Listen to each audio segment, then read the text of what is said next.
Port, régime de plantain, casier de bière chargé dans des voitures pleines à craquer. Nous sommes à une quinzaine de kilomètres de Yaoundé, la capitale camerounaise. Aussi étonnant que cela puisse paraître, ces victuailles ne sont pas destinées à la vente, mais à une cérémonie de dot. Voici le fiancé, un employé forestier de 30 ans. Il lui a fallu près de 4 ans pour offrir tout ceci à sa belle famille. Ça m'a pris moins de 3 ans pour arriver à collectionner toutes ces choses. Faut que ça a coûté 2 500 000. 2 500 000 francs CFA, près de 4 000 euros, dans un pays où le salaire minimum est de 36 000 francs CFA, soit 54 euros. Une dizaine de kilomètres plus loin, nous voici dans la concession de la belle famille. C'est mon beau-père, hein? Le futur gendre et surtout sa dot reçoivent un accueil chaleureux. À la nuit tombée, la cérémonie de dot peut commencer et avec elle, le supplice du fiancé représenté par un chef de famille plutôt fataliste. La loi au Cameroun nous dit qu'on ne doit pas doter une femme à plus de 1,5 million. Peu importe, quand tu es fier de ce que tu as, même si ça arrive à 4 ou 5 millions, tu peux quand même faire. Après quelques passes d'armes, première épreuve pour Joseph, reconnaître sa fiancée parmi les jeunes femmes cachées sous un drap. Le fiancé se trompe 3 fois sur sa future promise. À chaque échec, il paye une amende. Enfin la délivrance et une fiancée heureuse des efforts consentis par son futur époux. C'est un preuve d'amour. Il m'a aimé, je l'aime aussi. Je peux donner à n'importe qui. Après une ultime vérification de la liste demandée, enfin détendu, le chef de famille de la fiancée peut justifier la pratique de la dot. C'est symbolique chez nous, les petits, que la famille, tout le monde sache que cette fois-ci, la femme, la fille, s'il ne t'appartient plus, ça appartient déjà à une autre famille. Au final, Joseph, qui a célébré le mariage civil 48 heures après la dot, aura dépensé plus de 4 millions de francs CFA pour vivre pleinement son idylle avec sa compagne de 10 ans.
Voilà, verset 30.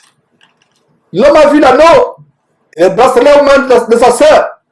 Il n'a pas commencé à se lécher les babines. Il a dit, ah, Rebecca nous amène un homme riche. Oh, parents chrétiens proxénètes, qui livraient vos enfants à la prostitution. Je ne parle pas des gens du dehors. La Bible dit pour les gens du dehors, Dieu les juge.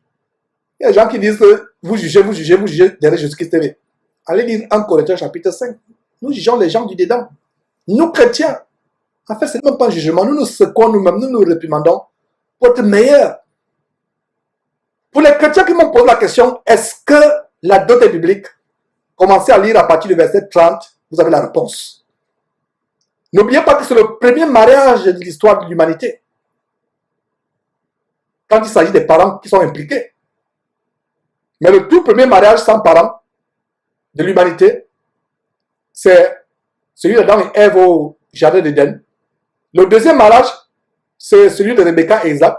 Mais le premier mariage où les parents sont impliqués, c'est le mariage entre Rebecca et Isaac et les parents sont impliqués. Aujourd'hui, même les chrétiens vendent leurs filles. La bourre de l'argent dans le cœur de ces chrétiens-là. Vous ruinez les enfants. Au point quand les enfants commencent leur vie, ils n'ont plus rien pour se nourrir.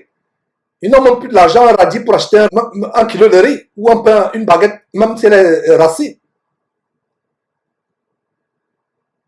C'est une honte, mes frères et sœurs, de voir que même les chrétiens, les parents chrétiens, font des listes kilométriques. Les parents chrétiens doivent avoir la honte. Maintenant, si le beau-fils va vous honorer, et même si le beau-fils va vous honorer, montez un peu du scrupule, de la pudeur. Ça ne doit pas être à sens unique, ça doit être donnant-donnant. Vous recevez la famille du jeune homme, vous la recevez, et préparez-vous aussi à partager les cadeaux, à échanger les cadeaux, ça ne doit pas être à sens unique. On va voir ce qui va se passer ici. C'est contraire à ce qui se passe dans le corps de Christ aujourd'hui, où vous voyez les parents chrétiens, que les non-chrétiens le fassent, il n'y a pas de problème. Jusqu'à ce qu'on vous demande même un poivre qui vient d'une région spéciale du Cameroun, comme Péja. On demande un porc qui a été élevé spécialement à Tchango, à Bagaté. On demande la vache qui a brouté les herbes de la plaine de Bita. On demande des vestes qui ont été cousues par l'italien Smalto. Je ne sais pas si ça existe, mais je vous ai donné le nom Smalto. Ça sonne italien dans ma tête. On demande une tronçonneuse, on demande tout. C'est l'occasion maintenant de sortir de la pauvreté avec votre fille. Vous devez avoir le scrupule. Moi, j'aurais la honte qu'on dise que je me suis enrichi à cause de ma fille. Ce n'est pas biblique tout ce que nous voyons là. Même les chrétiens, même dans les églises, il y a des gens qui s'opposent, qui disent non, ça, je suis pasteur, c'est vrai, mais ma fille n'ira pas dans telle famille tant que la liste n'est pas honorée. Et on a vu des cérémonies de mariage où le fiancé se lève fâché. Il dit, puisque vous me vendez votre fille, restez avec votre fille, je vous souhaite bonne chance pour un meilleur acheteur. La fille n'est pas vente. Le chrétien doit être désintéressé. Surtout si ce chrétien c'est un prédicateur de l'évangile. L'un des critères pour être un homme de Dieu, dans 1 Timothée chapitre 2 ou chapitre 3, c'est d'être désintéressé. Il y a un frère en Christ, entre guillemets, à qui je disais, lui il soutenait tellement la dot, il disait vraiment moi je vais doter mes filles, je donne ma fille, etc. Je lui ai dit, et ce qu'il appelle dot, ce n'est pas ce que nous allons voir tout à l'heure dans quelques versets. C'est une liste kilométrique. Et de forme de liste, c'est un bloc-notes, un cahier, comme cela. Enfin, peut-être j'exagère, peut-être, voilà, le bloc-notes. Cette épaisseur. Page après page, on numéro les pages jusqu'à 100 pages. Il y a les tabacs pour le grand-père, il y a les pipes, il y a ceci, il y a cela. Ce n'est pas pour nous chrétiens, ces choses-là. Un chrétien n'est pas attaché au bien de la terre. Si on vient me dire qu'un frère en Christ a demandé une dot, qu'un cahier de 32 pages, vous voyez un peu les cahiers qu'on utilisait à l'école primaire. On va chez le boutiquier de quoi, on achète le cahier de tes 2 pages. C'est la liste pour la dot. Pour moi, ce n'est pas un vrai chrétien. Un chrétien est désintéressé. Il y a des parents chrétiens qui bloquent les mariages de leurs enfants, tout simplement parce que la dot kilométrique qu'ils ont imposée n'est pas satisfaite. Comment dire aux enfants, allez attendre. En fait, pourquoi j'ouvre cette parenthèse? C'est pour confronter la cupidité qui a gagné le cœur même des chrétiens. Il y a des chrétiens qui me posent la question, Georges, est-ce que je peux doter ma fille? Je comprends donc par cette question qu'il y a encore des problèmes avec la cupidité. Si tu étais un véritable chrétien qui craint Dieu, tu ne te soucierais même pas de doter ta fille. Ta fille n'est pas une marchandise. Frère chrétien aide l'intégrité. La fille n'est pas l'occasion pour toi d'être riche ou de manger le porc de Tchang que tu n'as jamais mangé ou le bœuf de yam que tu n'as jamais mangé. Ce n'est pas l'occasion et tu vas manger ça une fois. Mais frère, je ne veux pas les chrétiens, je ne veux pas les gens du monde. N'imitons pas les coutumes des nations, imitons la parole de Dieu. Il y a des frères qui me disent, mais Georges, je suis dans une famille quand même. Comment on dit mes frères? Mes frères ont doté leur fille, j'ai mangé. Et moi, tu ne veux pas qu'ils mangent aussi? C'est l'occasion pour toi d'enseigner la parole de Dieu à tes frères. De dire que, pourquoi avez-vous mis la cupidité dans votre cœur? Pourquoi vous attachez-vous au bien de la terre? Et beaucoup de frères en Christ ne m'aiment pas quand ils disent ces choses. Même toi qui me suis là, peut-être dis, Georges, là je suis d'accord avec toi, je suis d'accord avec toi. Ne sois pas d'accord avec moi, sois d'accord avec la parole de Dieu. Montre-moi dans quelle Bible on a vu quelqu'un le cœur rempli de cupidité qui demande une dot démesurée. Quelqu'un va me dire, mais Saül a demandé 100 plus pour la dot de la femme de David. Je vais te répondre, voir comment Saül est fini. Donc tu veux imiter Saül, imite aussi Saül jusqu'à la fin, qui est parti invoquer une magicienne pour lui faire paraître du séjour de mort le cadavre de Samuel. Tu vas imiter Samuel, imite Samuel jusqu'au bout. Imite Samuel jusqu'au bout, imite Samuel jusqu'au bout. Il y a une question d'une sœur. Selon les coutumes africaines, les oncles prennent des décisions concernant la dot de la nièce. Très bonne question. C'est là où les parents chrétiens doivent prendre position dans leur famille. Même si on vous déteste, il n'y a pas de problème. Il y a mes frères au Cameroun, peut-être qu'ils écoutent cette émission en direct ou en différé, ils l'écouteront plus tard.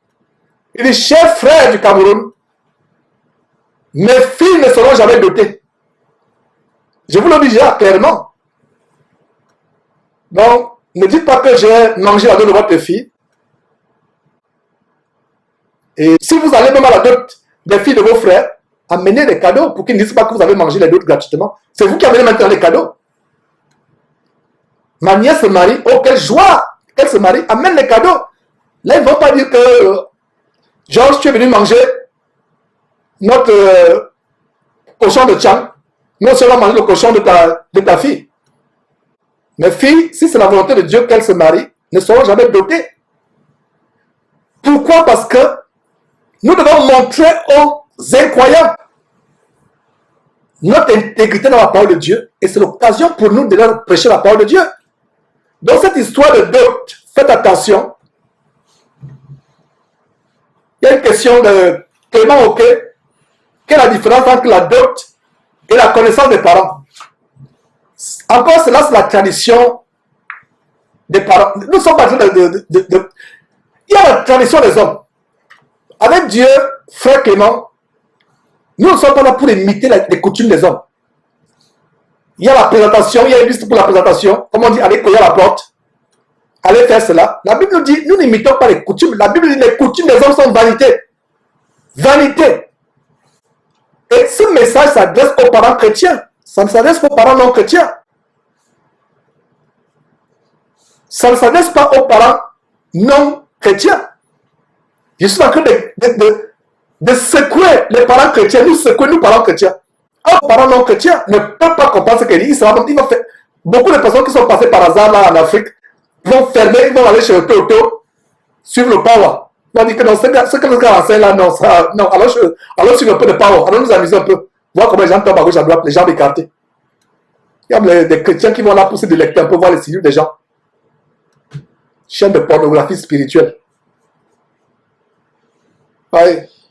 C'est ça que vous n'aimez pas cette chaîne. Du moins, vous qui n'aimez pas faire les choses dures. Montrez-moi un verset où, dans la Bible, un homme de Dieu a vendu sa fille avec les richesses. Ça n'existe pas. Il peut avoir l'échange de cadeaux. Mais les parents ne demandent pas. On va voir si les parents de Rebecca ont demandé quelque chose. N'oubliez pas que c'est le premier mariage, mes frères et sœurs. Venez avec des cadeaux pour accompagner vos filles. Par exemple, mes frères et sœurs, venez avec des marmites, venez avec des biens. Nous devons plutôt aider le couple. Jeunes couples n'ont pas encore de chaises. Achetez par exemple 5 chaises, achetez un canapé, achetez des marmites, achetez une gazinière si vous avez les moyens. Voilà comment ça se passe. Pour qu'ils s'installent. Mais vous le savez, les richesses, groupe électrogène, écran plasma, iPad, iPhone. Même la grand-mère demande l'iPad, elle ne sait même pas comment utiliser Internet, elle demande iPad. Ça vous fait rire, mais on a vu des choses terribles dans les doutes. J'ai vu des gens dans la ville avec des iPads, ils ont appelé ça iPad. Je veux aussi un iPad. Ils n'ont même pas Internet au village, elle veut un iPad. Les enfants s'appauvrissent, vous le savez, toute la richesse dans la maison, et ils vont se marier. Chrétien, tu dois avoir honte si tu fais de telles choses. Toi et ton épouse, vous avez fait votre vie. Vous savez, même si vous n'êtes pas riche, vous avez du moins une chaîne dans la maison, une marmite. Les enfants vont se marier. Laissez-les aller se marier. Si vous pouvez les aider, aidez-les. iPad, iPhone, télévision plasma, groupe électrogène, et ça reste chez vous. Les enfants vont ruiner. Est-ce l'amour? C'est terrible. Nous, chrétiens, ne devons pas avoir part à ces choses. Nous ne devons pas avoir part à ces choses. Donc, la question du frère Clément, des présentations, la dot, aller courir la porte, le mariage, c'est un homme et une femme qui décident de vivre comme mari et femme avec l'approbation des parents. Et la dot est symbolique. Et les parents chrétiens, ce n'est pas eux de demander la dot. Un parent chrétien qui craint Dieu ne demandera pas la dot. Il ne demande pas la dot. On va voir si les parents de Rebecca ont demandé la dot. Voilà notre exemple. Parce que j'ai eu cette conversation avec des frères en Christ. Hein? Des frères en Christ. Apparemment, vous croyez même qu'ils sont matures dans la parole de Dieu. Mais à un moment, vous rendez compte que il y a un problème. Ils ont encore l'attachement dans le monde. J'ai eu cette conversation avec des frères. C'est pour ça que j'insiste. Et vous savez, quand tu es chrétien, il n'y a pas de débat. Maintenant, faire un débat sur la dot. Il y a des églises où on fait le débat sur la dot. Non, la Bible est là. Vous avez un débat de quoi? Montrez-moi un verset où un disciple de Jésus-Christ, en mariant ses enfants, a demandé qu'on apporte des richesses. A imposé a imposé quoi que ce soit. Et si toi, parent chrétien qui m'écoute, à supposer que ta fille chrétienne, à supposer que ta fille, va en mariage chez un autre chrétien, parce que nous, on ne peut pas permettre à nos enfants d'épouser les non-chrétiens, comme nous on a vu dans cet enseignement. Mais à supposer que toi, papa chrétien, tout comme moi qui te parle, tu acceptes que ta fille épouse un chrétien, mais dans la famille, toute la famille n'est pas convertie, le seul qui est converti dans cette famille, un véritable chrétien, et tu ne demandes pas la dot, je vous assure que tu n'as pas besoin de ouvrir la Bible, rien que ton attitude de ne pas accepter la dot, ou de ne pas imposer, de ne pas imposer la dot, c'est ça la plus grande prédication. Ils vont dire que on n'a jamais vu un homme de Dieu comme cela. Rien que ça, ce geste-là, c'est une prédication. Maintenant, s'ils apportent des cadeaux, prenez encore ces cadeaux et distribuez encore entre vous et dans la famille qui est venue. Ils n'en reviendront pas. Qu'est-ce que nous sommes en train de développer là depuis? En fait, c'est l'amour du monde, l'amour des biens, la cupidité, l'envie, la convoitise. Voilà le problème. Imaginez qu'une famille vient cogner à la porte, ici à Houston, dit que Georges, on veut Rebecca, l'avant-dernière. Ils viennent avec des camions qui s'alignent. Ils disent qu'on est venu avec l'argent pour votre fille. On aime bien ses faussettes. On va l'épouser. Voilà les camions qui sont là. Je vais faire exactement comme le serviteur a fait. Même s'il faut que les camions soient garés là. Mais après, si c'est la volonté de Dieu, nous avons encore partagé tout ça. Il va dire prenez en solution et prenons tout, donnons aux enfants. Voilà. Donnons aux enfants. Et il y a Béji Bengan, qui salue au nom de Jésus-Christ, qui nous donne un verset sur YouTube. Marc 7:8, les hommes ont abandonné les commandements de Dieu pour observer les traditions des hommes. Bonne contribution, Bergie. Voilà. Il y a Jennifer Rosa qui dit, Georges, répondez-moi, je voudrais savoir que se passe-t-il si le père est musulman et la mère est chrétienne et la mère est d'accord pour le mariage, mais le père n'est pas d'accord. Les maris peuvent-ils, etc. Jennifer, le chef de la famille, c'est le père. Il faut comprendre cela. Bonne question. Dans beaucoup de coutumes africaines, c'est le matriarcat, c'est-à-dire que c'est les oncles et la mère qui prennent les décisions. Donc c'est la mère et les oncles maternels qui prennent les décisions. Le chef de la famille, c'est le père. Le père, le chef de la famille. Le père, c'est le chef. En fait, si la famille est chrétienne, il comprendrait que la décision vient du père. Mais dans une famille où la mère est chrétienne, le père est musulman, même nous chrétiens, nous comprenons que la décision vient du père.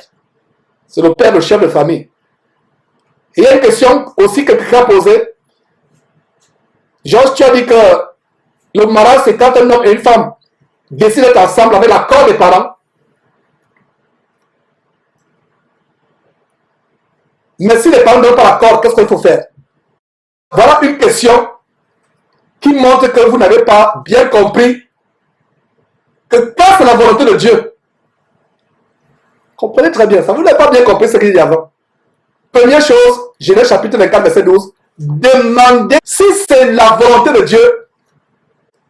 Le cas d'un père qui s'oppose, qui refuse, qu'est-ce que c'est que devant Dieu? La Bible ne dit-elle pas que le cœur du roi est comme un courant d'eau dans la main de l'Éternel? Il incline là où il veut. C'est comme une rivière. Dieu veut que la rivière tourne à droite, la rivière va tourner à droite, gauche, elle va tourner à gauche. Qu'est-ce que le cœur d'un père? Donc, si le père n'est pas d'accord, la mère n'est pas d'accord, posez-vous des questions. Posez-vous des questions. Est-ce que c'est vraiment la volonté de Dieu? Je ne vais pas dire des choses ici pour faire plaisir à qui que ce soit. C'est la parole de Dieu que j'enseigne. Parce que nous sommes mariés dans la précipitation, sans passer par les principes qui sont dans ce passage. Dans ce chapitre 24. 1. Demandez à Dieu, dans la prière, une épouse ou un épouse, selon que vous êtes homme ou femme. 2. Demandez un si. L'avez-vous fait? On s'empresse de se marier, il n'y a pas eu de si. Et plus tard, vous dites que les parents ne sont pas d'accord. Et si les parents ne sont toujours pas d'accord après votre mariage, parce qu'il y a eu des frères qui sont mariés, peut-être reçu les parents n'étaient pas d'accord, mais après, les parents sont d'accord. Je connais un couple qui s'est marié à l'insu des parents. Quand le père a su, le père a été rempli d'une joie terrible. Le fils est le chouchou du beau-père maintenant, c'est-à-dire du père de la fille. Voilà un signe qui peut être fâché pendant un temps que, comment vous avez peut-être, bon, je parle des gens, peut-être, vous qui êtes dans l'étranger, vous êtes en Europe ou au Canada, aux États-Unis, vous êtes mariés, c'est un peu difficile quand les parents sont en Afrique, parce que avoir le consentement des parents quand ils ne sont pas face à face, c'est difficile, surtout quand vous avez les parents qui ne sont pas sur Internet ou YouTube, etc., pour les convaincre. Même si par le passé, vous avez commis l'erreur de vous marier sans avoir l'accord des parents, assurez-vous que par la suite, les parents vont donner leur accord. Mais s'ils ne donnent toujours pas leur accord, il y a un problème. Maintenant, ça remonte à ce que j'ai dit. Est-ce que c'est vraiment la volonté de Dieu que vous soyez mariés? Parce que c'est la volonté de Dieu. Même si vous êtes mariés, même s'il n'y avait pas d'accord avant, si c'est la volonté de Dieu, plus tard, ils vont donner leur accord. Et c'est même un signe de Dieu que vraiment, ils ont donné leur accord. Donc, nous étions sur la dot. La dot, c'est qu'on appelle dot, la dot en Afrique. Les Africains disent dot, les Français disent dot, les Africains disent la dot.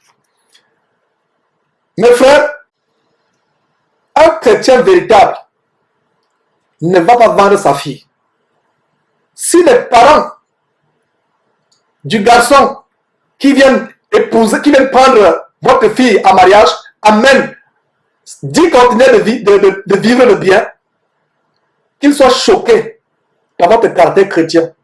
Ne vous empressez pas seulement, c'est seulement les Bibles que vous dites, vous brandissez, vous êtes chrétien. Montrez que vous êtes chrétien dans les attitudes. Cette famille qui vit avec leur enfant chrétien, épouser votre fils, s'ils ne sont pas chrétiens, ils seront choqués, scandalisés positivement, ils seront vraiment éberlués, stupéfaits, disent qu'on n'a jamais vu un homme comme celui-là qui est détaché des biens de la terre. Le problème de la dot en milieu chrétien est lié à la cupidité de certains frères. Les frères qui ont compris la parole de Dieu, la doctrine de Jésus-Christ, ne vendront pas leur enfant, leur fille, n'accepteront pas les dons exubérantes.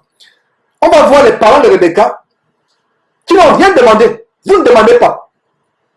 Mais si quelqu'un vient vous donner, il y a un frère qui m'a dit, mais Georges, maintenant si quelqu'un amène des conteneurs pour ta fille, les enfants ils commencent leur vie, ils ont besoin des meubles, ils ont besoin d'un réchaud pour leur cuisine, des marmites, ils ont besoin de ça, ils ont besoin de commencer leur famille. Ils ont plus besoin des choses que nous. Mon épouse et moi, on a eu la grâce, par nos emplois, de pouvoir avoir les choses nécessaires pour notre vie. Et même au-delà, les jeunes enfants, ils commencent à perdre leur vie. C'est le mauvais cœur de la méchanceté. C'est même la sorcellerie. Que les non-chrétiens fassent cela, qu'ils le fassent. Benji, Benga a dit tout à l'heure, vous avez le verset de Marc tout à l'heure, Marc chapitre 7, verset 8, qui dit, les hommes abandonnent les commandements de Dieu pour observer les traditions des hommes. N'imitons pas les traditions des hommes. Un véritable chrétien ne va pas imposer la dot. Mais il y a des chrétiens, et même des pasteurs, qui sont là, conseil de famille, au milieu. Il a oublié la Bible. La Bible est sur la chaise. Il est là. Il a jeté, non, pas sur la chaise, il a laissé la maison. C'est lui maintenant dans le conseil de famille. La ruse dans le cœur, il dit, ah, vous savez, mon fils, moi, je ne parle pas. Je suis pasteur, c'est vrai, mais je ne parle pas. Chez nous, c'est les parents de ma mère de ma femme qui vont parler. Il le biffe subitement qu'il est pasteur. Ça, c'est la ruse. Non, c'est pas la ruse, c'est l'amour du monde. La dot n'est pas pour les chrétiens. Nous ne demandons pas. La famille vient avec les cadeaux. Ils doivent être choqués par notre caractère chrétien. C'est là ils vont dire que vraiment, c'est la première fois qu'on voit quelqu'un qui est insensible aux richesses. Continuez à vous attacher aux biens de la terre. Vous allez doter vos enfants. Si les biens de la terre ne vous disent plus rien, on amène tout un bateau. Le bateau, on a tiré le bateau jusqu'à la ruelle de votre maison, en face de la maison pour décharger tout. Il n'y a pas de problème. C'est pour les enfants.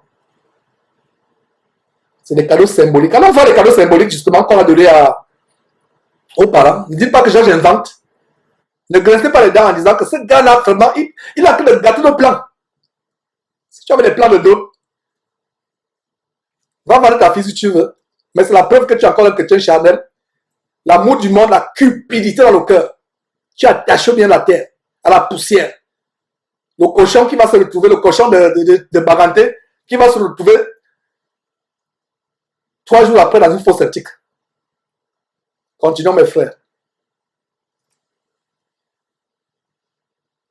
Vous qui n'êtes pas habitués à Jésus-Christ TV, vous ne pouvez pas comprendre votre frère Georges. Je dis des choses crues. Secouez les gens. Qu'on revienne dans notre bon sens.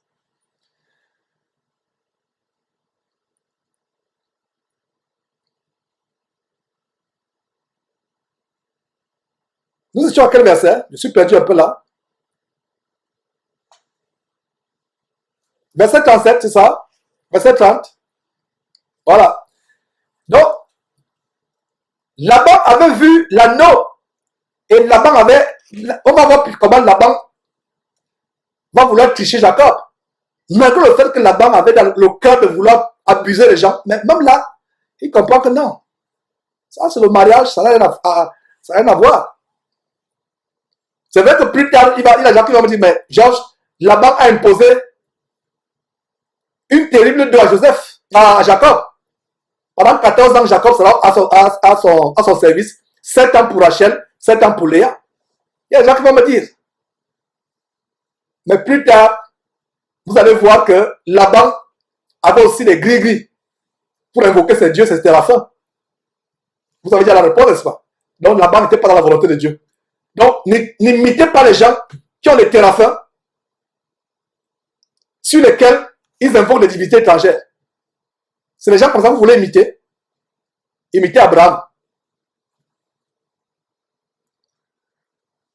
Et vous comprenez que le mariage entre Rebecca et Isaac était un mariage selon Dieu. Parce que Laban, qui plus tard impose 14 ans de servitude à Jacob, 7 ans pour Léa, 7 ans pour Rachel, c'est Laban ici, n'impose rien. Est-ce que vous comprenez, mes frères et sœurs? Quand le mariage est approuvé par Dieu, selon les voies de Dieu, vous allez même dans une famille, la famille ne vous demande rien. Maintenant, c'est à vous d'honorer les parents. Mais il y a les chrétiens là qui sont chiches. Comme on dit au Cameroun. Chiche, qui veut dire égoïste. Oui, égoïste, effectivement, qui vont dire ah, Georges, c'est bien ce que tu dis, donc je n'ai même plus besoin de sortir l'argent pour aller honorer mes beaux-parents. Non. On a vu Abraham, suivons aussi l'exemple d'Abraham, qui lui-même se prépare. Honorer vos parents, n'allez pas les mains vides. Les parents ne vous ont rien demandé. Un parent chrétien ne devra rien vous demander. Mais vous, en tant que chrétien, en rendant visite à votre beau-père, vous n'allez pas aller les mains vides. Est-ce que vous comprenez? C'est un détail aussi que j'allais oublier. Mais je vais entendu ce que j'ai précisé cela. Honorer père et mère. Cette femme-là qui va te procurer du plaisir de donner des enfants plus tard, elle vient d'une famille. Tu dois honorer ses parents. Toi-même, tu dois te proposer. Même s'ils ne sont pas chrétiens. Même si moi, je dis, Georges, je n'imposerai jamais le dos pour mes filles. Mais si quelqu'un vient avec des choses pour m'honorer, je vais tout simplement dire, ça c'est pour les enfants. Et si c'est tellement excessif, partagez ça à ceux qui sont venus. Si c'est la nourriture, vous mangez ensemble. Vous vous réjouissez ensemble.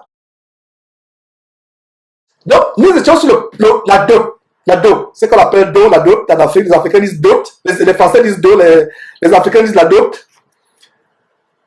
Mes frères, un chrétien véritable ne va pas vendre sa fille. Si les parents du garçon qui viennent épouser, qui viennent prendre votre fille en mariage, amènent 10 conteneurs de vivre le bien, qu'ils soient choqués par votre caractère chrétien. Ne vous empressez pas seulement, c'est seulement les Bibles que vous dites, vous brandissez, vous êtes chrétien. Montrez que vous êtes chrétien dans les attitudes. Cette famille qui vit avec leur enfant chrétien, épousez votre fils, s'ils ne sont pas chrétiens, ils seront choqués, scandalisés positivement, ils seront vraiment éberlués, stupéfaits, disent qu'on n'a jamais vu un homme comme celui-là, qui est détaché des biens de la terre. Le problème de la dot en milieu chrétien est lié à la cupidité de certains frères. Les frères qui ont compris la parole de Dieu, la doctrine de Jésus-Christ, ne vendront pas leur enfant, leur fille, n'accepteront pas les dons exubérantes. On va voir les parents de Rebecca qui n'ont rien demandé. Vous ne demandez pas. Mais si quelqu'un vient vous donner, il y a un frère qui m'a dit, mais Georges, maintenant si quelqu'un amène des conteneurs pour ta fille, les enfants ils commencent leur vie, ils ont besoin des meubles, ils ont besoin d'un réchaud pour leur cuisine, des marmites, ils ont besoin de ça, ils ont besoin de commencer leur famille. Ils ont plus besoin des choses que nous. Mon épouse et moi, on a eu la grâce, par nos emplois, de pouvoir avoir les choses nécessaires pour notre vie. Et même au-delà, les jeunes enfants, ils commencent à perdre leur vie. C'est le mauvais cœur de la méchanceté. C'est même la sorcellerie. Que les non-chrétiens fassent cela, qu'ils le fassent. Benji, Benga a dit tout à l'heure, vous avez le verset de Marc tout à l'heure, Marc chapitre 7, verset 8, qui dit, les hommes abandonnent les commandements de Dieu pour observer les traditions des hommes. N'imitons pas les traditions des hommes. Un véritable chrétien ne va pas imposer la dos. Mais il y a des chrétiens, et même des pasteurs, qui sont là, conseil de famille, au milieu. Il a oublié la Bible. La Bible est sur la chaise. Il est là. Il a non, pas sur la chaise, il a laissé la maison. C'est lui maintenant dans le conseil de famille. La ruse dans le cœur, il dit, ah, vous savez, mon fils, moi, je ne parle pas. Je suis pasteur, c'est vrai, mais je ne parle pas. Chez nous, c'est les parents de ma mère de ma femme qui vont parler. Il le biffe subitement qu'il est pasteur. Ça, c'est la ruse. Non, c'est pas la ruse, c'est l'amour du monde. La don n'est pas pour les chrétiens. Nous ne demandons pas. La famille vient avec les cadeaux. Ils doivent être choqués par notre caractère chrétien. C'est là ils vont dire que vraiment, c'est la première fois qu'on voit quelqu'un qui est insensible aux richesses. Continuez à vous attacher au bien de la terre. Vous allez doter vos enfants. Si les biens de la terre ne vous disent plus rien, on amène tout un bateau. Le bateau, on a même tiré le bateau jusqu'à la ruelle de votre maison, en face de la maison pour décharger tout. Il n'y a pas de problème. C'est pour les enfants. C'est des cadeaux symboliques. Quand on fait les cadeaux symboliques, justement, qu'on a donné aux parents, ne dites pas que j'invente. Ne grincez pas les dents en disant que ce gars-là, vraiment, il a que le gâteau de plan. Si tu avais des plans de dos, va vendre ta fille si tu veux. Mais c'est la preuve que tu es encore un chrétien charnel. L'amour du monde, la cupidité dans le cœur. Tu attaches bien la terre, à la poussière. Le cochon qui va se retrouver, le cochon de Baganté, qui va se retrouver 3 jours après dans une fosse septique. Continuons mes frères. Vous qui n'êtes pas habitués à Jésus-Christ TV, vous ne pouvez pas comprendre votre frère Georges. Je dis des choses crues. C'est quoi les gens? Qu'on revienne dans notre bon sens.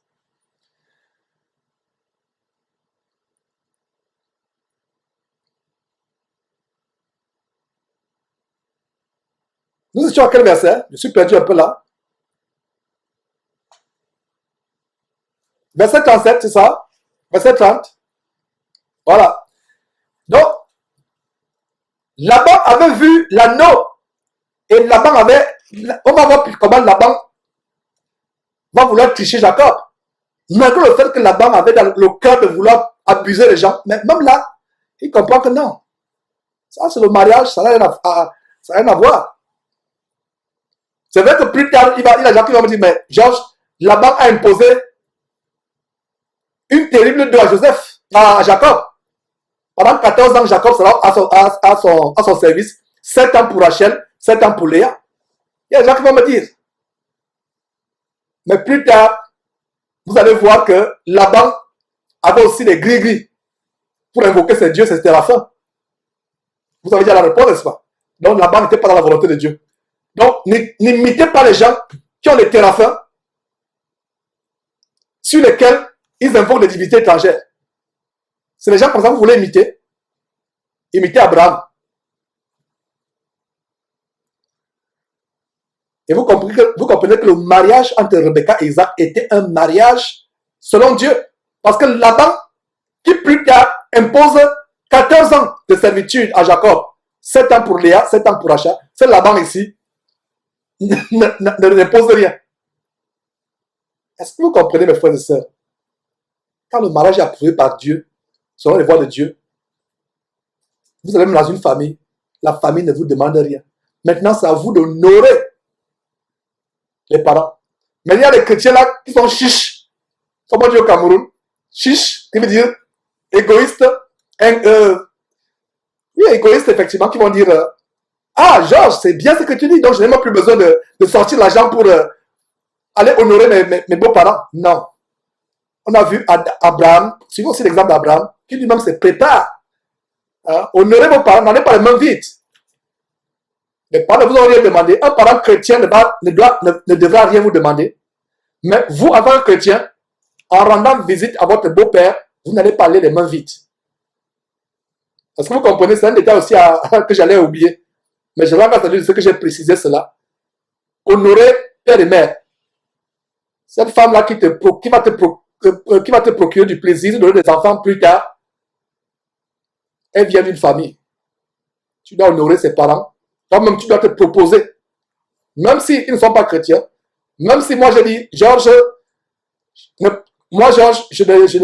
n'imposerai jamais le dos pour mes filles. Mais si quelqu'un vient avec des choses pour m'honorer, je vais tout simplement dire, ça c'est pour les enfants. Et si c'est tellement excessif, partagez ça à ceux qui sont venus. Si c'est la nourriture, vous mangez ensemble. Vous vous réjouissez ensemble.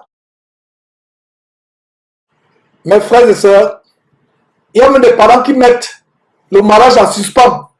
Ils prennent le mariage en otage. Ils disent que tant que la robe qu'on a demandé, la télévision qu'on a demandé, le groupe électrogène qu'on a demandé n'est pas encore acheté, nous mettons en suspens. Le mariage est pris en otage. C'est comme si on a kidnappé quelqu'un, on demande la rançon, venez payer avant qu'on libère. Donc le mariage est devenu une rançon, on kidnappe le mariage, on dit venez d'abord payer, on met en suspens. Mes frères et sœurs, ça c'est pas pour nous les chrétiens. En fait, pour le monde, c'est ok. C'est ok, c'est leur coutume, c'est leur coutume. Nous, quand notre coutume aujourd'hui, c'est la Bible notre coutume. Est-ce que vous comprenez, chers chrétiens, que la coutume devient ta Bible? La Bible devient ta coutume. Voilà, c'est simple. Maintenant, si vous ne comprenez pas que la Bible est votre coutume, allez embrasser les coutumes des hommes et vous serez dessus. Épousez des véritables chrétiennes ou chrétiens selon que vous êtes homme ou femme. N'épousez pas une femme musulmane. Vous aurez les coutumes de cette femme musulmane. Et pour des enfants qui sont véritables chrétiens, mais venant des familles où les parents ne sont pas chrétiens, c'est encore beaucoup plus compliqué. Il y a eu des cas où les chrétiens témoignent, disent que vraiment, on a imploré les parents, on leur a dit que nous sommes chrétiens, nous aimerons que les cérémonies où les gens dansent, où les gens font des invocations aux divinités, aux défunts. Il y a des mariages où, avant de commencer à boire, on prend une damigeane de vin de 2 litres de vin rouge ou de vin de palme, on commence à verser pour les gens qui sont morts. Et vous êtes chrétiens, vous assistez à ces choses-là. C'est-à-dire que c'est toute cette tradition-là, et beaucoup de chrétiens, vraiment, assistent à cette tradition. Moi, ça me ferait mal d'assister à un mariage où je suis en train de me marier quand je n'étais pas encore marié, et on a fait de verser le vin à la coupe pour les morts qui sont morts dans la famille. Pour qu'ils meurent d'abord avant nous. Je serais peut-être sur le point de déchirer mes habits et de sortir en courant. À un moment, votre intégrité dans la foi, votre fermeté doit montrer à mener les parents à comprendre qu'avec vous, il faut bien respecter votre foi chrétienne. Et là, j'évoque un peu le côté des cérémonies. Je vais évoquer plus tard, en profondeur plus tard, plaise à Dieu. Mais ces cérémonies rituelles, il y a des danses d'invocation aux divinités des parents, des danses d'invocation aux morts, et vous assistez à ces choses, c'est dangereux, c'est grave. Donc, avant le mariage, si le fiancé et la fiancée sont des chrétiens, je pense qu'il faudrait d'abord prier Dieu véritablement et rencontrer vos parents et leur dire que vous êtes chrétien et vous n'aimerez pas qu'on associe les choses païennes, des rituels ésotériques dans votre mariage. Et c'est compliqué parce que les parents vont vous dire que vous êtes chrétien, mais nous avons une famille et la famille élargie. Et si vous êtes encore en Afrique, c'est beaucoup plus grave. Heureux êtes-vous, vous qui êtes européens ou américains. Parce qu'en Afrique encore, c'est grave. On n'épouse pas seulement quelqu'un, c'est toute sa famille que vous épousez. Et non seulement la famille, c'est les traditions que vous épousez. Ça devient beaucoup plus compliqué. Ça devient beaucoup plus compliqué. Je ne sais pas si on peut continuer, s'il y a Des questions? Je vais... Donc, si on verset 30, voilà, verset 30. Et si on peut évoluer, on tourne en rond depuis un certain temps, mais c'est pas mauvais. C'est bon parce qu'il faut vraiment asseoir. C'est des questions que beaucoup de gens posent. Et je ne savais pas que cette émission allait prendre cette tournure. Je pensais que c'était seulement l'enseignement. Mais je pense qu'il faut répondre à ces questions.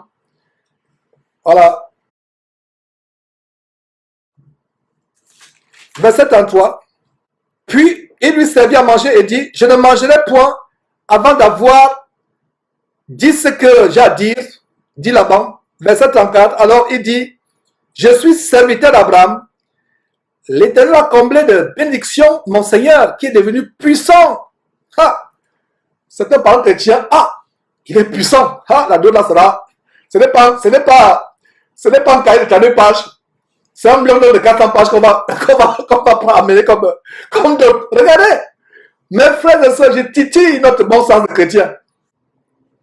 Voilà, l'Éternel a comblé de bénédictions mon Seigneur qui est devenu puissant. Il n'a pas dit, ah, il est quoi? Il est puissant. Ah, la donne là, ça va barrer, ça va chauffer. Il lui a donné des brebis et des bœufs. Quoi? Des brebis et des bœufs? Combien? 1000, 5000, 10 000? De l'argent et de l'or. Quoi? L'argent, l'or? Aïe, aïe, aïe, ça va barrer. Les serviteurs et les servantes, des chameaux et des ânes. Serviteur bavard, quelqu'un lui dit, mais toi aussi, tu parles trop. Et toi un peu. Qui t'a demandé tout cela? Ah, c'est dans les familles africaines. Vous qui êtes en Europe, frères européens, vous ne pouvez pas comprendre ce qui se passe en Afrique quand les gens doivent aller doter leur fille. C'est toute une diplomatie. Il y a des gens destinés à parler. Il y a des gens qui disent, toi, tu parles trop, tu ne dois pas parler. Il y a certains qui doivent parler, certains qui ne parlent pas. Il y a tout un arrangement, un protocole. On sait que tu es trop coloreux. On sait que toi, tu es pacifique, tu es diplomate. On va prendre celui qui est diplomate. Et au fiancé, on va dire que malgré le fait qu'on va te chahuter là-bas, calme-toi, ne t'emporte pas, ne t'énerve pas. Donc, c'est toute une ambassade. Parce que qu'est-ce qui est en jeu? Les biens de la terre. Oh, mes frères et sœurs. Verset 36. Sarah, la femme de mon Seigneur, a enfanté dans sa vieillesse un fils à mon Seigneur et lui a donné tout ce qu'il possède. 37. Mon Seigneur m'a fait jurer en disant, tu ne prendras pas pour mon fils une fille parmi les filles des Cananéens dans le pays desquels j'habite. Verset 38. Donc il reprend tout simplement ce qui s'est passé. Mais tu iras dans la maison de mon père et de ma famille pour prendre une femme pour mon fils. Verset 39. J'ai dit à mon Seigneur, peut-être la femme ne voudra-t-elle pas me suivre. Verset 40. Et il m'a répondu, l'Éternel devant qui j'ai marché enverra son ange avec toi. Donc, il n'a oublié rien de tout ce que son Seigneur lui a dit. C'est comme s'il avait mémorisé mot après mot. Mes frères, pas comme si c'était, il avait mémorisé mot après mot tout ce qu'Abraham lui a dit. Et il répète, quel serviteur fidèle. Sommes-nous arrivés à ce niveau de mémoriser la parole de Dieu, les commandements de Dieu? Le défi est tellement grand. Venant d'un serviteur d'Abraham, pas Abraham lui-même, mais son serviteur. Et il m'a répondu, l'Éternel devant qui j'ai marché enverra son ange avec toi et fera réussir ton voyage et tu prendras pour mon fils une femme de la famille et de la maison de mon père. Verset 41. Tu seras dégagé du serment que tu me fais quand tu auras été vers ma famille si on ne te l'accordait pas. Donc regardez aussi comment l'accord de la famille est important si on ne te l'accorde pas. Voilà un verset qui nous montre que l'accord des parents est important. Si on ne te l'accorde pas, tu seras dégagé du serment que tu me fais. Verset 42. Je suis arrivé aujourd'hui à la source et j'ai dit, Éternel, Dieu de mon Seigneur Abraham, si tu daignes faire réussir le voyage que j'accomplis, voici, verset 43, je me tiens près de la source d'eau, je me tiens près de la source d'eau, et que la jeune fille qui sortira pour puiser, à qui je dirai, laisse-moi boire, je te prie, un peu d'eau de la cruche, et qu'il me répondra, verset 44, bois toi-même, et je puiserai aussi pour tes chameaux, que cette jeune fille soit la femme que l'Éternel a destinée au fils de mon Seigneur. Verset 45, avant que j'eusse fini de parler à mon cœur, il parlait en quoi? En son cœur. Voilà un détail. Parce que plus haut, on voit que le monsieur parlait, mais le verset 45 montre qu'il ne parlait pas haute voix. Il parlait comment? En son cœur. Donc, quand vous lisez la parole de Dieu, ne vous précipitez pas à prendre des conclusions en disant que, ah, mais Georges, tu nous as dit que quand nous avons des choses tellement importantes à demander à Dieu, demandons dans le cœur, ne parlons pas haute voix de peur que Satan n'envoie un oiseau qui va emporter les paroles. Voilà la preuve que ce monsieur parlait dans son cœur. Donc, quand vous lisez la parole de Dieu, lisez jusqu'à la fin, vous aurez la révélation de ce que je venais de dire tout à l'heure, à savoir que ne parlez pas haute voix quand vous demandez un signe à Dieu. Satan qui a écouté votre parole, votre prière peut venir vous donner le signe et vous allez croire que ça vient de Dieu. Les choses importantes, les prières importantes, parlez dans votre cœur, priez dans votre cœur, même pas voix basse, dans votre cœur. C'est ce qu'il a fait, verset 45. Quel homme spirituel ce serviteur? Avant que j'eusse fini de parler à mon cœur, voici Rebecca est sortie, sa cruche sur l'épaule, elle est descendue à la source et a puisé. Et je lui ai dit, donne-moi à boire, je te prie. Verset 46, elle s'est empressée d'abaisser sa cruche de dessus de son épaule. Et elle a dit, bois, et je donnerai aussi à boire à tes chameaux. J'ai bu, et elle a aussi donné à boire à mes chameaux.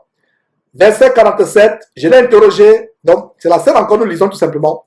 Je l'ai interrogé et j'ai dit, de qui es-tu fille? Elle a répondu, je suis fille de Bethuel, fille de Nacor et de Milka. J'ai mis l'anneau à son nez et les bracelets à ses mains. Verset 48, puis je me suis incliné et prosterné devant l'Éternel. Et j'ai béni l'Éternel, le Dieu de mon Seigneur Abraham, qui m'a conduit fidèlement afin que je prisse ou que je prenne la fille du frère de mon Seigneur pour son fils. Verset 49. Et maintenant, si vous voulez user de bienveillance et de fidélité envers mon Seigneur, déclarez-le-moi. Sinon, déclarez-le-moi et je me tournerai à droite ou à gauche. C'est-à-dire pour retourner vers son maître Abraham. Verset 50. Laban et Bethuel répondirent et dirent, c'est de l'Éternel que la chose vient. Nous ne pouvons te parler ni en bien ni en mal. Voilà comment, quand quelque chose vient de Dieu, même le cœur des incroyants est touché. Voilà la preuve. Il a été exaucé, il a demandé un signe à Dieu et tout s'accomplit selon sa prière et selon la foi d'Abraham, qui a dit que l'ange de Dieu sera avec toi, ton voyage va réussir. Verset 52, lorsque le serviteur d'Abraham, verset 51, d'abord, voilà, dans le verset 51, voici Rebecca devant toi, prends et va. Voici Rebecca devant toi. Attends là-bas un instant, on va convoquer la famille. Il faut qu'on se réunisse pour voir la liste de la note. Non! Voici Rebecca devant toi, prends et va. Il y a eu une fête, il y a eu une festivité. Il n'y a rien eu de cela. Si ma fille se mariait, je n'ai pas besoin qu'il y ait de fête. On peut faire la fête tous les jours. Vois ma fille heureuse, vois mes enfants heureux, vois mon beau-fils. Entretien bien ma fille, prends soin de ma fille. Regardez, il n'y a pas eu de festivité. Rendre visite à votre fille plus tard, 6 mois, 1 an après, votre fille vous prépare un grand festin, vous reçoit avec votre beau-fils. C'est un festin, c'est une joie. Si vous programmez une fête pour votre mariage, vous n'avez pas péché. Vous n'avez pas péché. Mais vous n'avez vraiment pas besoin de ça. Voilà. Un étranger qui vient, qui se pointe, il comprend que ça vient de Dieu. Bethuel et Laban dit, voilà, Rebecca, prends, parle avec elle. Incroyable, mes frères et sœurs. Est-ce que nous lisons la même Bible? Est-ce que nous voulons être des chrétiens qui retournons à la Bible ou des chrétiens qui veulent vivre selon les traditions humaines? On commence à faire des projets pour les robes, la robe de mariage. Il me faut 2 nus. Le jour du mariage, c'est le jour où le monde entier voit les parties cachées 2 nus. Les seins. Il faut que les seins soient là. Il faut maintenant qu'on se maquille. Il faut qu'on mette. Mais c'est terrible. Mes frères et sœurs, regarde la simplicité avec laquelle ils donnent leur sœur. Cette jeune adolescente. Dès qu'ils ont compris que la fête vient de Dieu, voici Rebecca. Mais après, par la suite, pardon, ils vont demander le consentement de Rebecca. Mais on dit, non, là voilà, tu peux la prendre. Aujourd'hui, toutes sortes de cérémonies. Il faut que la femme ait un dos nu ce jour-là. Ah, je vais mettre mon dos nu. Il faut que les gens voient bien mon dos nu là, mes seins qu'on voit. Tu montres les seins à tout le monde. Allez voir les mariages des chrétiens il y a 50 ans, les mariages des chrétiens aujourd'hui. Je parle des chrétiens. Depuis qu'on a commencé cette émission, je ne m'adresse pas aux musulmans, aux non-chrétiens, aux bouddhistes, aux athées. Cette émission est pour les chrétiens. C'est terrible. C'est là où le jour là, il faut que vraiment j'ai une manicure spéciale aux ongles, des faux ongles. Vous vous mariez. Regardez comment la télévision influence même les chrétiens. Regardez, simple.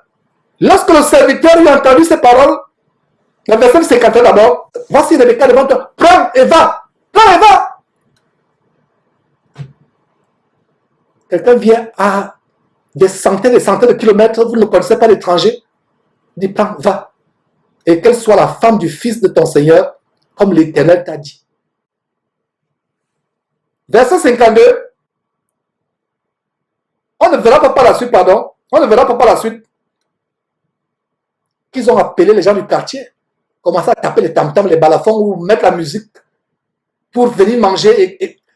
C'était tellement simple. Le but de cet enseignement aussi, mes frères et sœurs, c'est pour nous amener, nous chrétiens, à nous débarrasser du monde. Beaucoup de choses que je dis aujourd'hui sont scandalisantes pour les chrétiens qui ont du mal à se séparer des traditions et des coutumes du monde.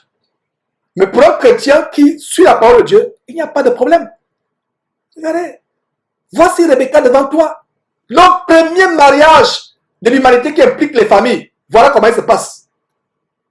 Frères chrétiens, sœurs chrétiennes, voilà comment le mariage se passe. Si tu veux faire le mariage des enfants. Même les mariages chrétiens, il y a quelques années, ici à Houston, j'ai été invité à un mariage de chrétiens. Les parents du côté de la fille et du côté du père sont chrétiens. Mais il n'y avait rien de chrétien. Depuis l'organisation jusqu'à la soirée. On fait semblant de mettre des musiques religieuses. Après, c'est toutes sortes de...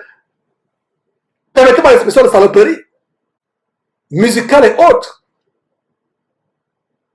On fait plaisir aux amis du monde. Pour nous chrétiens, on n'a plus des amis. Il n'y a pas de dire que mes collègues ou mes amis ou les gens de la famille. Non. Les gens de ma famille savent que je suis radical en Christ Jésus. Ils ne peuvent même pas s'amuser avec moi. Ils savent que je suis radical.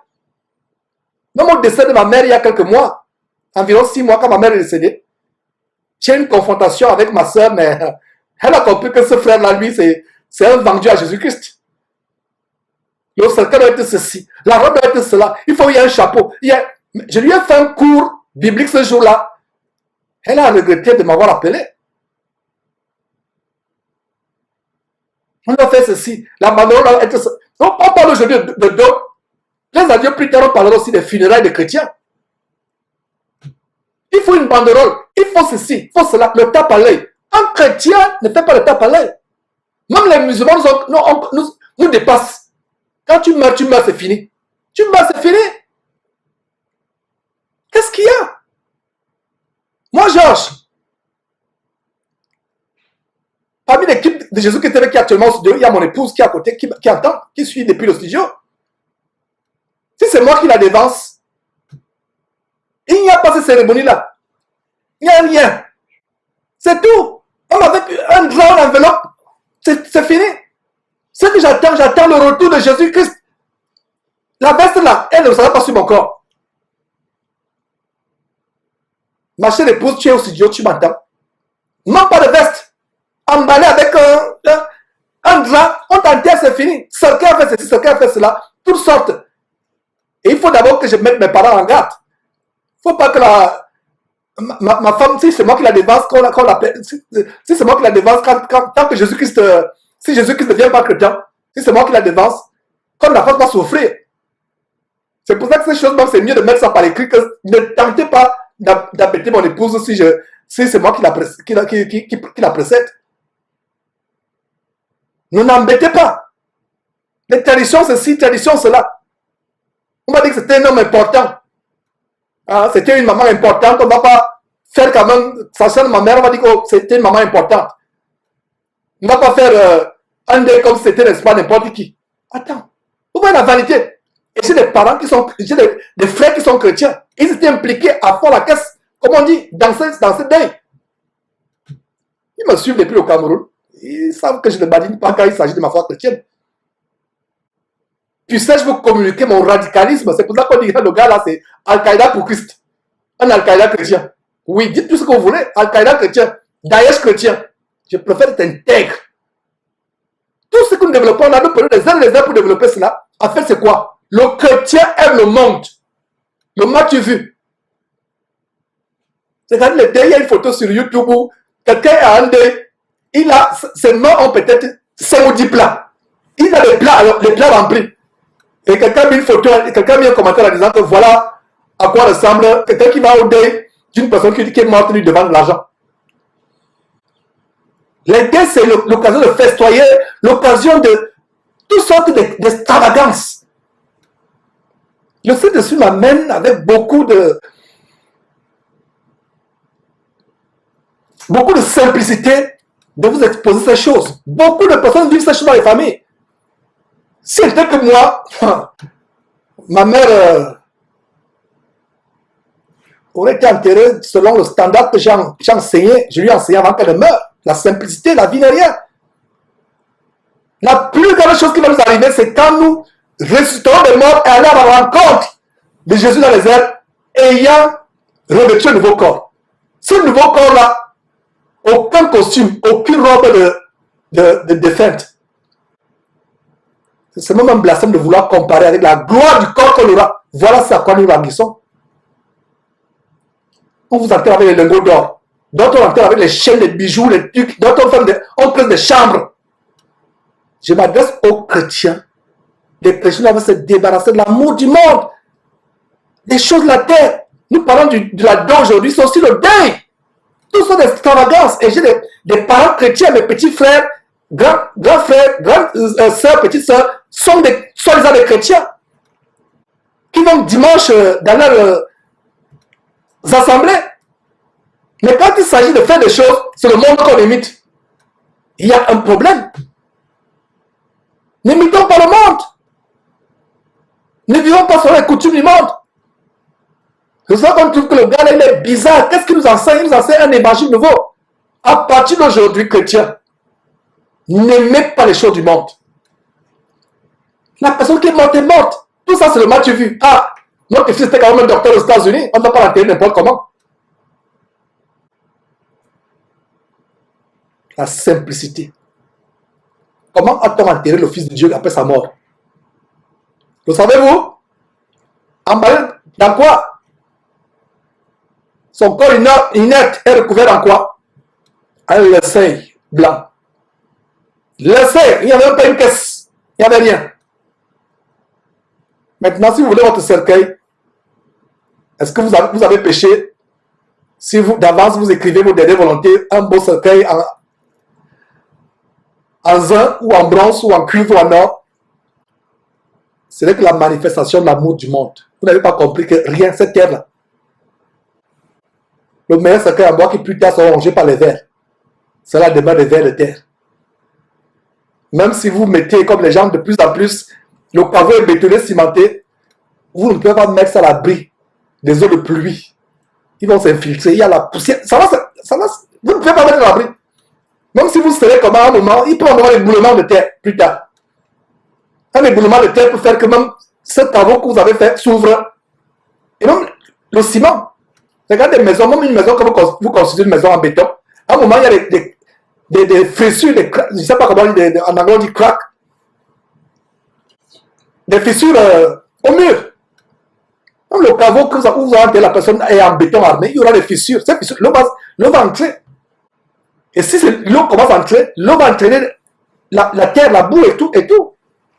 Tout ça, c'est zéro, c'est rien. L'amour du monde.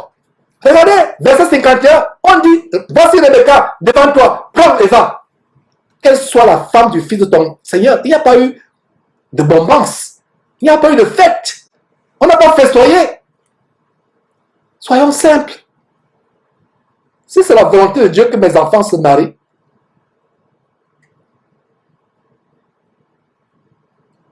je choquerais même certains chrétiens avec qui nous prions ici à Houston par la simplicité du mariage. Et c'est même pas la première fois qu'on choque les gens, ils disent, mais non, là vous exagérez quand même.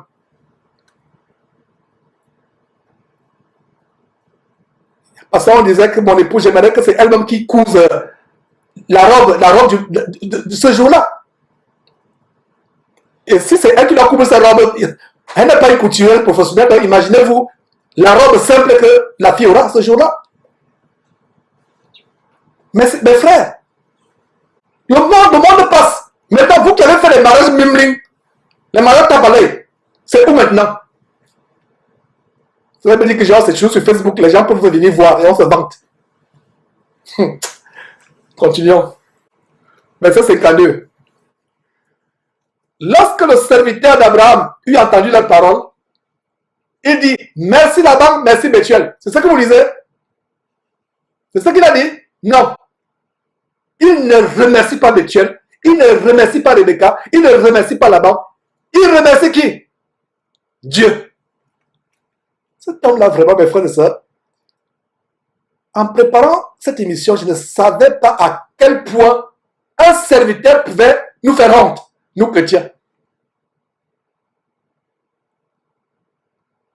Certains parmi nous seraient empressés de couvrir Laban et Bethuel de bisous.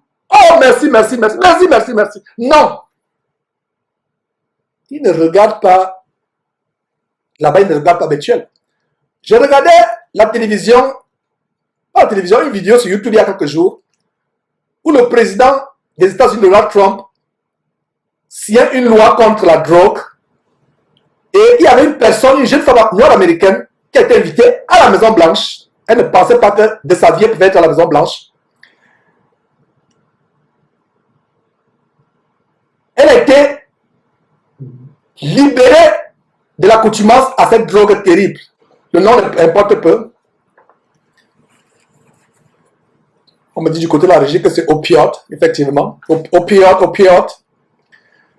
Elle a été délivrée de la drogue et le président et tout son staff et les grandes firmes pharmaceutiques voulaient prendre le crédit, voulaient faire comme si c'est eux qui étaient derrière sa délivrance.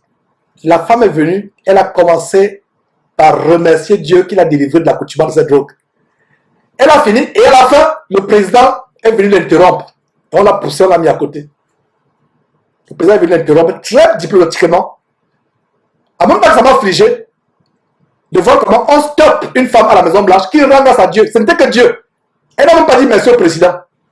Elle n'a pas dit merci aux institutions qui l'ont encadré. Elle a dit, je remercie Dieu qui m'a sauvé de la voie de la mort, qui a coupé l'accoutumance à la drogue. Elle a commencé par cette parole. C'est la dernière parole par laquelle elle a fini avant que le président vienne la pousser pour l'écarter du micro.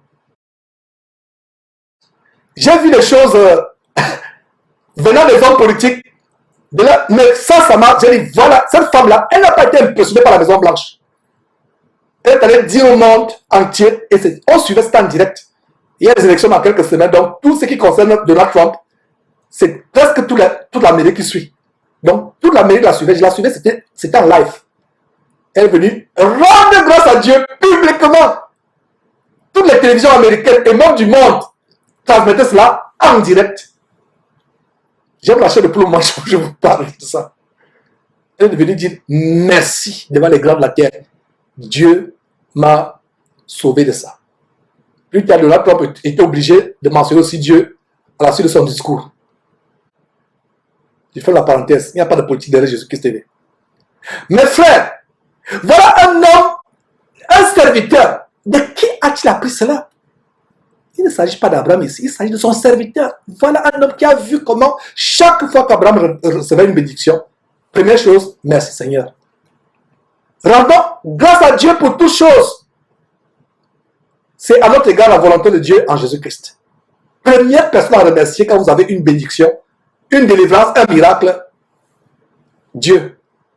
Mais les pasteurs vampires comme Oto vont vous dire que c'est eux, venez. Vous avez eu un enfant démoniaque au demeurant en passant.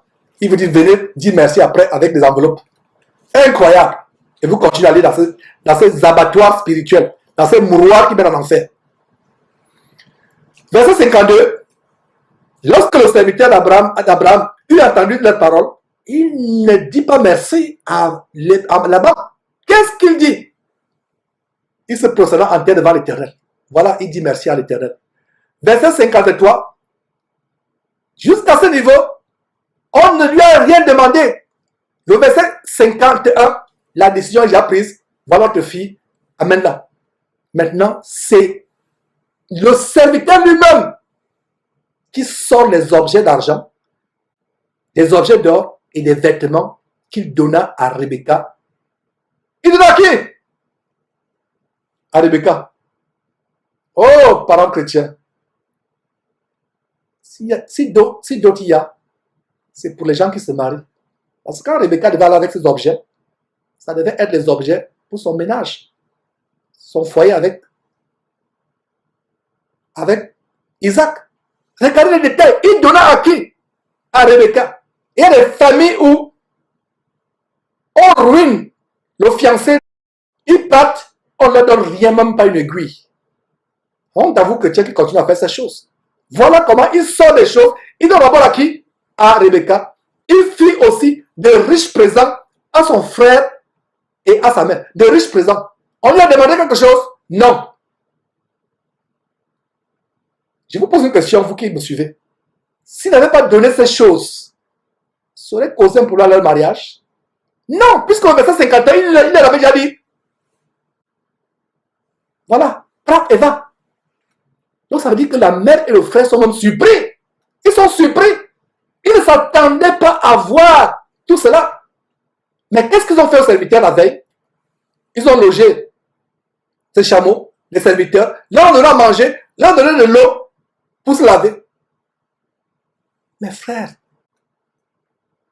si un chrétien me pose encore, qui a suivi cette enseignement, me pose encore la question sur la dos, quelqu'un ici à Houston qui se disait un chrétien, j'ai eu une vive discussion avec lui. Il n'est plus avec nous à Houston. J'ai eu une vive discussion sur la dos. À un moment, il dit, bon Georges, si toi tu ne vas pas doter tes filles, ça c'est ton problème. C'était une vive discussion. Et j'ai aussi eu des lettres venant des églises de Côte d'Ivoire avec le frère Tébéli. Ce débat a été aussi soulevé aussi à Abidjan. Les frères d'Abidjan ont écrit par l'entremise du frère Tébéli, à l'exemple, disent que mais vraiment, frère, nous sommes divisés ici sur le sujet là-dedans. Avons-nous plusieurs Bibles ou avons-nous une seule Bible? Voilà la Bible. Voilà la Bible. Et le serviteur sortit les objets d'argent, des objets d'or et les vêtements qu'il donna à Rebecca. Il fit aussi de riches présents à son frère et à sa mère. Verset 54. Après quoi, il mangeait et but. Voilà. Il mangeait et but, lui et les gens qui étaient avec lui. Et quand il dit qu'il mangeait et but, ne me dites pas que Georges, voilà, tu as dit qu'il n'y avait pas de fête. Voilà la fête. Non. Ils sont dans la maison. Ils ont mangé, ils ont bu. On n'est pas allé chercher un prêtre du coin pour venir d'abord le bénir avant de partir. Quand vous, fiancés, futurs mari et femme, vous remettez votre mariage à Dieu, vous recevez la bénédiction directement de Dieu par son Fils Jésus-Christ. Vous n'avez pas besoin qu'un homme vous impose les mains. Et vous voyez ces photos sur YouTube, comme je le disais tantôt. Le pasteur impose les mains. La femme s'accroupit, se met à genoux devant le pasteur, son visage au niveau du public du pasteur, le visage de la femme. Même l'image même insolite. Insolite. Pour vous montrer que vraiment, qu'est-ce qui arrive aux chrétiens? En fait, il y a des gens qui disent, Georges, vraiment, on sent que tu es irrité. Ça m'irrite. Parce qu'ils me disent, frère, lisons la Bible. Lisons la Bible. Ils ne mangeaient pas parce qu'il y a une fête. Et il n'y a rien de mentionné ici qu'ils sont allés voir un prêtre maintenant pour bénir. Après quoi, ils mangeaient et burent, lui et les gens qui étaient avec lui. Et ils passèrent la nuit. Le matin, quand ils furent levés, le serviteur dit, laissez-moi retourner vers mon Seigneur. Verset 55, le frère et la mère dirent, on t'a donné notre fille hier, mais on a réfléchi la nuit. La dos n'était pas suffisante. Ce que tu t'as donné là vraiment, en fait, il faut qu'on te donne une dos. C'est ça que vous lisez. J'espère que vous avez la bonne Bible 8 secondes. Ce n'est pas ça que vous lisez. Ce qui est écrit, c'est quoi? Le frère et la mère dirent, Que la jeune fille reste avec nous quelque temps encore, une dizaine de jours, ensuite tu partiras. Tu partiras. Il n'y a pas de dot, il n'y a pas de cérémonie, il n'y a rien. Verset 56, il a répondu, ne me retardez pas, puisque l'Éternel a fait réussir mon voyage. Laissez-moi partir et que j'aille vers mon Seigneur. Mes frères et sœurs, la question qu'on peut se poser, mais pourquoi le serviteur n'a pas attendu 10 jours? C'est tout à fait légitime que les parents restent encore avec leur fille. D'ailleurs, ils ne vont plus la voir jusqu'à sa mort. Ils ne vont plus la voir. Pourquoi ils ne restent pas 10 jours encore? En raisonnant ainsi, on peut dire que le serviteur aussi, quel empressement, quel zèle. Mais vous allez comprendre que ce zèle n'est pas par hasard. Oh, la régie. Nous avons un problème technique pour mes frères et sœurs. Je pense qu'on va l'arranger d'ici un mois, ce problème d'interruption tous les 20 minutes. Il n'y a pas de problème. On va continuer dans quelques secondes.